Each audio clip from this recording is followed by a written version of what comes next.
የክለባችን የአርሰናል ተጫዋቾች ምን አይነት የዓለም ዋንጫ እያሳለፉን የሚገኙት? ብሩኖ ጉማሬሽ ስለ አርሰናል ተናግሯል።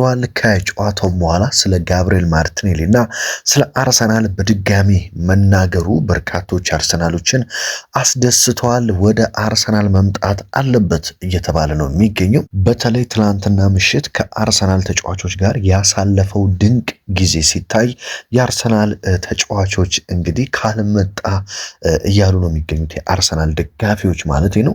አስቶን ቪላ ቀልድ ጀምሯል ጋይስ። አስቶን ቪላ ለሮጀርስ ያወጣው ገንዘብ እጅግ በጣም አስደንጋጭ ሆኗል።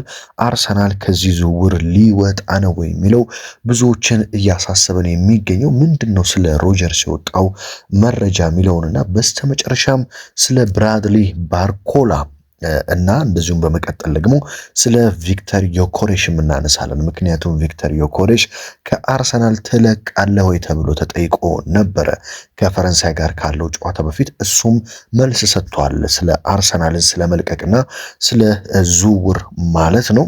በተለይ ብራድሊ ባርኮላ ደግሞ የፓሪስ ሰን ጀርሜኑ ተጫዋች ፒኤስጂን እንደሚለቅ እየተረጋገጠ ነው የሚገኘው። ስለሱ የሚወጡ መረጃዎችን እንመለከታለን። እንደምናችሁ፣ ሰላም ጤና ይስጥልኝ። አብርሃም ፍቅሬ ነኝ። የዕለቱን ወሳኝ መድፉ አርሰናልን ክለባችንን የተመለከቱ መረጃዎች እንደተለመደው በአማረ መልኩ ወደ እናንተ ላደርስ ነው። ከእናንተ የሚጠበቀው ቪዲዮውን ላይክ አድርጋችሁ መጀመር ብቻ ነው። እናንተ ላይክ ስታደርጉልኝ ራሱ ዩቲዩብ ለበርካቶች እንዲደርስ ያደርገዋል ቪዲዮዬን። ስለዚህ ላይክ እንድታደርጉልኝ በአክብሮት ነው የምጋብዛችሁ። ሰብስክራይብ ያላደረጋችሁ ሰብስክራይብ አድርጉ፣ በተለይ የአርሰናል ደጋፊ ከሆናችሁ። ምክንያቱም ይሄ ቻናል በኢትዮጵያ ትልቁ የመድፉ አርሰናልን የክለባችንን መረጃ በየዕለቱ እጅግ በአማረ መልኩ ከታማኝ ምንጮች ወደ እናንተ የሚያደርስ ቻናል ስለሆነ ሰብስክራይብ በማድረግ መቀላቀል እንዳትረሱ በአክብሮት ጋብዛለሁ።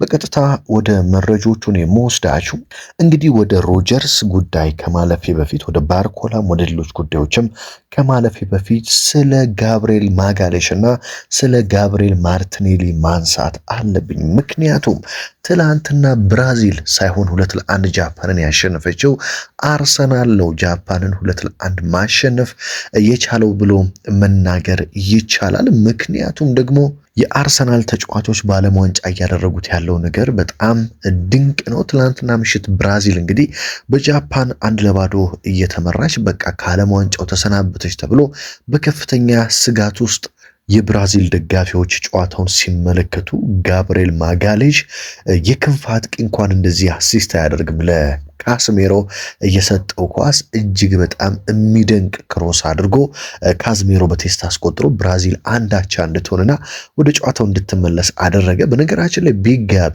ጋብሪኤል ማጋሌሽ በትላንትናው ጨዋታ 1 አሲስት ማድረግ ችሏል። አሁን ለካስሜሮ ሰጠው ያልኳችሁን ማለት ነው አመቻችቶ አቀብሏል። ከዛ በተጨማሪ 2 ኢንተርሴፕቶችን አድርጓል። 2 ኳሶችን ደግሞ ከአደጋ ቀጠና ማጽዳት ችሏል። ከ5 የመሬት ፍልሚያዎች ደግሞ 3ቱን ማሸነፍ ችሏል። እጅግ በጣም የተሳካ ጊዜ ነበር ያሳለፈው። ትላንት ደግሞ በጣም ያስገረመን በርካቶቻችን ማጋሌሽ እንደዚህ በእግሩ መጫወት ይችላሉ ኳስ። ካርሎ አንቸሎቲ አዲሱን ማጋሌሽ እንድንመለከት ነው ያደረገን። በተለይ በአርሰናል ቤት እንደምታውቁት ብዙ ጊዜ ከኳስ ጋር ምቾት የማይሰማው ተጫዋች ነው ማጋሌሽ። እንደውም ከተከላካይ በደንብ ከኳስ ጋር ምቾት የሚሰማውና በደንብ ኳስ ድሪብል እያደረገ ፓስ እያደረገ ከማጋሌሽ በተሻለ ሳሊባን ነው ከኳስ ጋር በደንብ ጥሩ ሲጫወት የምናውቀው። ካርሎ አንቸሎቲ ግን በጣም ጋብሪኤል ማጋሌሽ ምርጥ ተጫዋች እንደሆነ በእግሩ ኳስ በደንብ መጫወት እንደሚችል በብራዚል ብሔራዊ ቡድን እያስመለከቱን የሚገኙት። ማርቲኔሊ በአርሰናል ቤት ቢያንስ 1 ዓመት መቆየት አለበት። ከትላንትናው ፐርፎርማንስ በኋላ በርካታ የአርሰናል ደጋፊዎች ይህንን እየጠየቁ ነው የሚገኙት። በጣም ድንቅ ምሽት ነበር ያሳለፈው። ተቀይሮ በመግባት ባለቀ ሰዓት እንግዲህ ወደ አርሰናል ይመጣል ተብሎ የሚጠበቀው ብሩኖ ጉማሬሽ አሲስት አደረገለት። ጋብሪኤል ማርቲኔሊ ደግሞ እጅግ በድንቅ ሁኔታ ግቧን አስቆጠረ። ታዲያ ማርቲኔሊ በ96ኛው ደቂቃ ነው ለብራዚል ግብ ያስቆጠረው። ብራዚልን ወደ ቀጣይ ዙር እንድታልፍ ተሸክሟት ነው የተሻገረው ማለት ይቻላል። በዚህም በርካታ የአርሰናል ደጋፊዎች ጋቢ ማርቲኔሊ ቢያንስ ለቀጣይ 1 ዓመት በክለባችን መቆየት አለበት እያሉ ይገኛሉ። ማርቲኔሊ እንግዲህ በሻምፒዮንስ ሊግ እና ለሀገሩ ብራዚል ሲሆን እንደዚሁ በአርሰናል ቤት በትልልቅ ጨዋታዎች በተለይ በመጨረሻ ደቂቃዎች የሚያስቆጥራቸው ግቦች እጅግ በጣም የሚወደዱለት ተጫዋች ነው። ብዙ ጊዜ እኔ ጋብሪኤል ማርቲኔሊን እንደምጠላ ተደርጎ በኮመንት ላይ በተለያዩ በቲክቶክ ላይ ቪዲዮዎች ሲሰራ ያለው፣ ነገር ግን እኔ ለጋብሪኤል ማርቲኔሊ ምንም አይነት ጥላቻ የለኝም። አርቴታ በአርሰናል ቤት ፕሮሰሱን ሲጀምር ከነ ቡካዮ ሳካ ጋር የአርሰናል ፕሮሰስ ጀማሪ ነው። እጅግ በጣም ለሱ ክብር አለኝ፣ እጅግ በጣም አድናቆት አለኝ ለጋብሪኤል ማርቲኔሊ። ያው ከቅርብ ጊዜ ወዲህ የአቋም መውረዱን ተመልክቼ ነው ከአርሰናል መልቀቅ አለበት እያልኩኝ መናገር የጀመርኩት እንጂ ጋብሪኤል ማርቲኔሊ የተለየ ጥላቻ የለኝም። በተለይ ማርቲኔሊ ወደ ሻምፒዮንስ ሊግ ወደ ሌሎች ሊጎች ቢሄድ በጣም ምርጥ እንደሚሆን ምንም ጥርጥር የለውም። ስፔስ ሲያገኝ ድንቅ ሰው እንደሆነ ይታወቃል። በፕሪሚየር ሊጉ ያው በደንብ ስፔስ ስለማይሰጥ ቡድኖች በጣም በሎ ብሎክ ስለሚከላከሉ ለማርቲኔሊ ከቅርብ ዓመታት ወዲህ ሊጉ እየተመቸው ነው ብዬ ስለማላምን አርሰናል የተሻለ ሰው ይፈልጋል በሚል ነው እንዲለቅ ሰጀስት ሳደርግ የነበረው። ስለዚህ ለማርቲኔሊ የተለየ ጥላቻ እንደሌለኝ እንድታውቁልኝ እፈልጋለሁ። እጅግ በጣም የምወደው የማከብረው ተጫዋች ነው። እንግዲህ ወደ ሮጀርስ እና ወደ ብሩኖ ጉማሬሽ እንደዚሁም ወደ ዝውውር ጉዳዮች ልውሰዳችሁ። ይህን ያህል ስለ አርሰናል ተጫዋቾች ካነሳን አይቀር በነገራችን ላይ ካይ ሃቨርትም ትናንትና ምሽት ለጀርመን ብሔራዊ ቡድን ግብ አስቆጥሯል። ታዲያ ወደ ብሩኖ ጉማሬሽ ጉዳይ ስናመራ እንግዲህ ብሩኖ ጉማሬሽ ትላንትና አሲስት አድርጎለታል ለጋብሪኤል ማርቲኔሊ። እንደዚሁም ደግሞ በዘንድሮ የዓለም ዋንጫ እንደሱ አሲስት ያደረገ ተጫዋች የለም። በ4 ጨዋታ 4 አሲስት በማድረግ እጅግ በጣም ድንቅ የዓለም ዋንጫን እያሳለፈ ነው የሚገኘው። ታዲያ ብሩኖ ጉማሬሽ አርሰናልን መቀላቀል እንደሚፈልግ ታውቋል። በተለይ ለተጫዋቹ ቅርበት ያላቸው ታማኝ የመረጃ ምንጮች እያጋሩት እንደሚገኘው ከሆነ ብሩኖ ጉማሬሽ አርሰናልን በሚገባ መቀላቀል ይፈልጋል።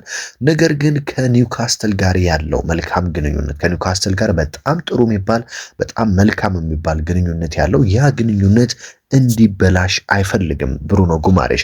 ለዛም ኒውካስትሎች ውሳኔያቸውን በትዕግስት እንዲወስኑ በትዕግስት ለመጠባበቅ ወስኗል። ስለዚህ ዝውውሩን ግን መቀላቀል ይፈልጋል። አርሰናል በነገራችን ላይ ዝግጅቱን ጨርሷል። ሁለተኛውን ጥያቄ ለማቅረብ ማለት ነው። 65 ሚሊዮን ፓውንድ አርሰናል ሁለተኛውን ጥያቄ ያቀርባል። አርሰናሎችም በ65 ሚሊዮን ፓውንድ ኒውካስትል ብሩኖ ጉማሬሽን ይለቃል ብለው እንደሚያምኑ ለክለባችን ቅርበትና ታማኝነት ያላቸው የመረጃ ምንጮች ያሳያሉ ማለት ነው።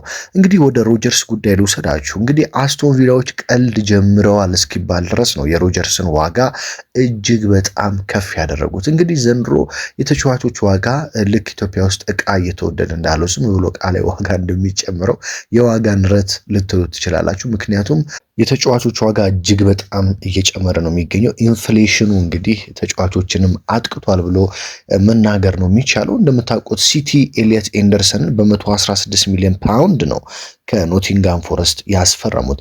ታዲያ አስቶን ቪላዎች ሮጀርስ ከኤሊየት ኤንደርሰን በላይ ሂሳብ ያወጣል የሚል እምነት እንዳላቸው ተሰምቷል።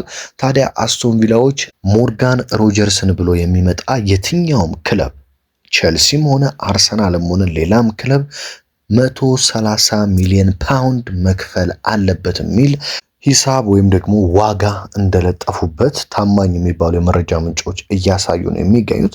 130 ሚሊዮን ፓውንድ እጅግ በጣም ውድ ነው። 130 ሚሊዮን ፓውንድ ማለት የፕሪሚየር ሊጉ ከዚህ በፊት አሌክዛንደር አይዛክ ከኒውካስትል ዩናይትድ ወደ ሊቨርፑል የተዘዋወረበት ሪከርድ የሆነው የዝውውር ዋጋ ጭምር የሚሰብር አይነት ዋጋ ነው እየጠሩ የሚገኙት። ይህ ደግሞ እጅግ በጣም ውድ ነው ተብሎ ነው እየታመነ የሚገኘው። አርሰናል እስካሁን ድረስ ከዝውውሩ ራሱን አላወጣም። አስቶን ቪላ ግን በድፍረት ይህንን ሂሳብ መጥራቱ በርካቶችን አስገርሟል። እንዴት አድርጎ አርሰናል ይህንን ድርድር አመቻችቶ ሞርጋን ሮጀርስን የግሉ ንብረት ያደርጋል የሚለው በቀጣይ ቀናት የምንመለከተው ነው። አንዳንዶች አስቶን ቪላ ዝም ብሎ አርሰናል እና ቼልሲን እንደዚሁም ሌሎች ቡድኖችን ለማስፈራራት ነው ይህንን ሂሳብ የጠራው እንጂ በእርግጠኝነት ከዛ በታች ይሸጠዋል እያሉ ነው የሚገኙት። አርሰናል የሞርጋን ሮጀርስን ዝውውር ቢያንስ 85 ሚሊዮን ፓውንድ እስከ 90 ሚሊዮን ፓውንድ አካባቢ ነው መጨረስ የሚፈልገው ማለት ነው። በዚሁ ስለ ብራድሊ ባርኮላ ጉዳይ እናወራ። እንግዲህ ፓሪስ ሰን ጀርሜን በባርኮላ በኩል ወይም በግራ መስመር የሚጫወት በጣም ምርጥ የሚባል የመስመር አጥቂ ለማስፈረም ከጫፍ ደርሰዋል። እሱም የአርቢ ላይፕዚንጉ ተጫዋች ያን ዲዮሜንዴ ነው። ያን ዲዮሜንዴ እንግዲህ አይቮሪ ኮስታዊ 19 ዓመት በጣም የሚገርም ተጫዋች ነው። በዓለም ዋንጫውም በደንብ አይታችሁታል ብዬ አስባለሁ። ይህ ተጫዋች ወደ ሊቨርፑል ይመጣል ተብሎ ሲጠበቅ በስተመጨረሻ ፒኤስጂ ነው መቀላቀል የምፈልገው በሚል ግልጽ አድርጓል። ከፒኤስጂው አሰልጣኝ ሉዊስ ኤንሪኬ እና እንደዚሁም ደግሞ በሉዊስ ኤንሪኬ ስር በፈረንሳዩ ኃያል ክለብ ውስጥ ተጫውቶ ዋንጫዎችን ማሳካት ይፈልጋል። ባላንዶርንም ጭምር የማሸነፍ ህልም አለው። ስለዚህ የላፓሬዥያ ንብረት ለመሆን ከስምምነት ደርሷል። በቀጣይ ታዲያ ፓሪስ ሰን ጀርሜን ይህንን ተጫዋች እንደሚያስፈርሙ እርግጠኛ ሲሆኑ ባርኮላ እንዲለቅ ፍቃድ ሰጥተውታል። ብራድሊ ባርኮላን ደግሞ ክለባችን አርሰናል፣ የፕሪሚየር ሊጉ ሌላኛው ክለብ ሊቨርፑልን ጨምሮ በበርካታ ትልልቅ የጀርመን እንደዚሁም የስፔን ክለቦች ጭምር ይፈልጋል። በጣሊያንም እሱን የሚፈልጉ በርካታ ክለቦች አሉ። ስለዚህ ብራድሊ ባርኮላ በዚህ ክረምት ፒኤስጂን የመልቀቁ ነገር እውነት እየሆነ መጥቷል። ምክንያቱም ተጫዋቹ በቀጣይ ዓመት በእርግጠኝነት በፒኤስጂ ቤት አሁንም ቤንች ነው። ቀጣይ ደግሞ ጭራሽ ምንም አይነት የመሰለፍ እድል ጭምር የማያገኝበት ሁኔታ ነው እየተፈጠረ ያለው።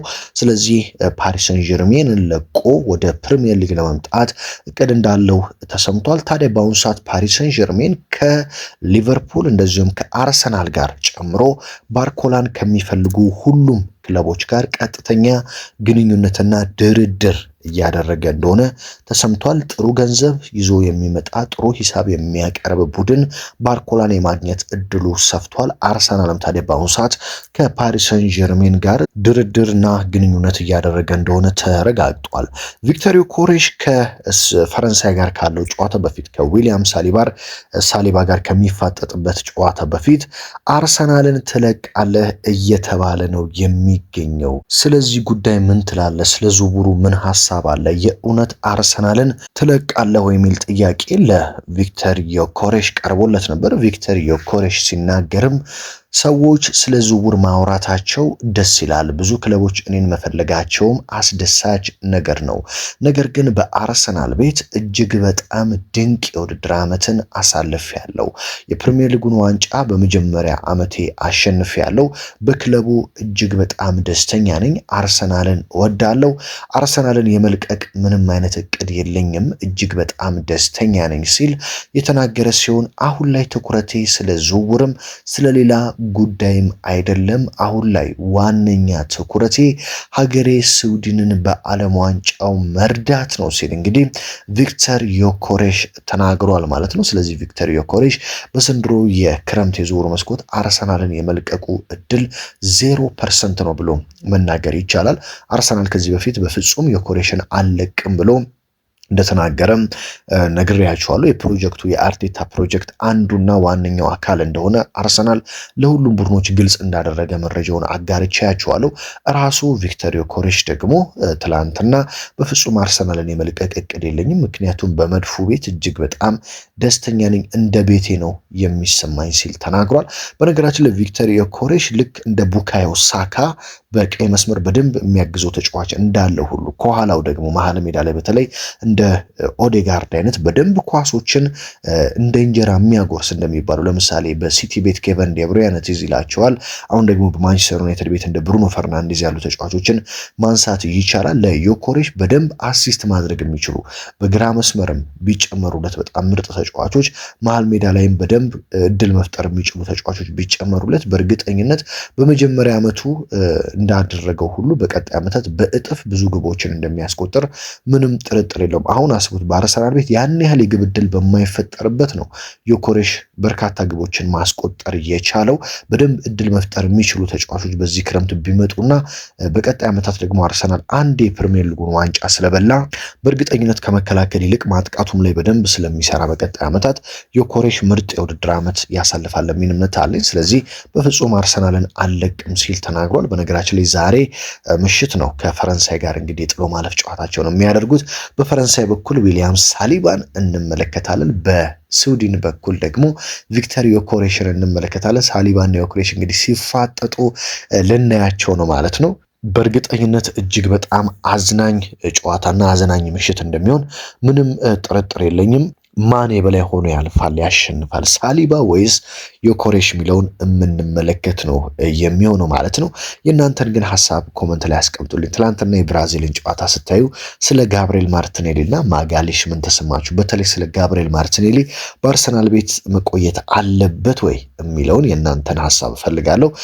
ስለ ዮኬሬሽ እና ሳሊባስ ማን የሚያልፍ ይመስላችኋል? ፈረንሳይና ሳሊባ ወይስ ደግሞ ስዊድን እና ቪክተር ዮኬሬሽ የሚለውን ግምታችሁን ኮመንት ላይ አስቀምጡልኝ። በየዕለቱ እንግዲህ የክለባችን አርሰናልን የዝውውር እንደዚሁም በአጠቃላይ የክለባችንን መረጃዎች ወደ እናንተ እያደረስኩ ይገኛሉ በየዕለቱ ማለት ነው። ምክንያቱም እያንዳንዱን አዳዲስ መረጃዎች እናንተ የአርሰናል ደጋፊዎች ማድመጥ አለባችሁ ስለ ክለባችን። ስለዚህ በደንብ ሰብስክራይብ ይደረግ። የአርሰናል ደጋፊ ከሆናችሁ ላይክ፣ ሼር ማድረግ አትርሱ። ለሰዎች ሰብስክራይብ እንዲያደርጉ ማድረግ አትርሱ። ምክንያቱም ከጥቂት ቀናት በኋላ ደግሞ ከአንድ ወር ከምናምን ቀናት በኋላ ፕሪሚየር ሊጉ ሲጀመር እያንዳንዱን ጨዋታ እያንዳንዱን ከጨዋታ በፊት ያሉ መግለጫዎችን አሁን እንደማደርገው እያንዳንዱን የዝውውር መረጃዎችን ጭምር አብረን ስለምናሳልፍ ይህንን ቻናል በደንብ ሰብስክራይብ ማድረግ ይጠበቅባችኋል። ውድ አድማጭ ተመልካቾቼ ለእኔ ልክ እንደ ቤተሰብ ናችሁ። ገና ከመጀመሪያው ከዜሮ ጀምሮ 33,000 ተከታዮችን እስክናፈራ ከጎን የነበራችሁትን በሙሉ ከልብ ከልብ እያመሰግንኩኝ ሀገር ውስጥ ከባህር ማዶ ናችሁ ከጎን የሆናችሁትን በሙሉ ላመሰግናችሁ እወዳለሁ። በሌላ መረጃ በሌላ ወሳኝ ጥንክር እስከምንገናኝ ድረስ ደግሞ በያላችሁበት ሁሉ ሰላም ተመኘሁላችሁ።